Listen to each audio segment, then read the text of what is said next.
Here's another tip for high school coaches, parents, and student athletes looking to have that student athlete play sports at the college level. Um, know that some sports have roster limits. You can be looking at going to a particular school, and maybe you're really a strong academic, you've got great grades, you've got great test scores, and you've got an academic scholarship offer. And you're going to just get your academic scholarship, and then you're just going to walk on. You're going to walk onto their football team, or you're going to walk onto their wrestling team, or baseball team, or lacrosse, or whatever it is. And you think because you're going to get a full ride academic scholarship, then you'll just walk on. Beware that some sports at some colleges have roster limits. Now, a roster limit basically says that they're only allowed to have a certain number of players on their roster. And I found this really interesting, that you wouldn't just take as many athletes as you possibly can get, especially if they don't cost you any money, they don't cost you any scholarship money.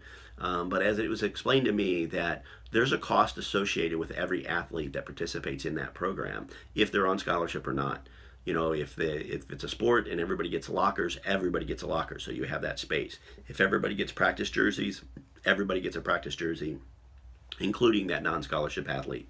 Everybody gets access to the athletic trainers. Everybody travels when the team travels.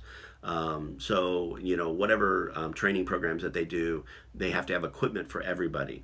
So there is a cost associated with having every athlete on every team, and some of the colleges, to control and maintain those costs, have actually set roster limits. So if you're planning to go and play football for a team and you're going to walk on, make sure you know what their roster number is. Make sure if there's a roster limit, you know what it is, that you're going to fall within that number. Last thing you want to do is go there not planning for this, thinking that you'll just try out and walk on, and then you find out that they only allow 70 players on their football team, or 24 players on their wrestling team, or 20 players on their lacrosse team, or whatever the number is. So beware. Some colleges in some sports have roster limits, and even if you're coming there on a full ride, or your parents are paying the full boat, they may still tell you that they don't need you on the team because they can't carry an extra roster spot. Hope you found that useful, and take care.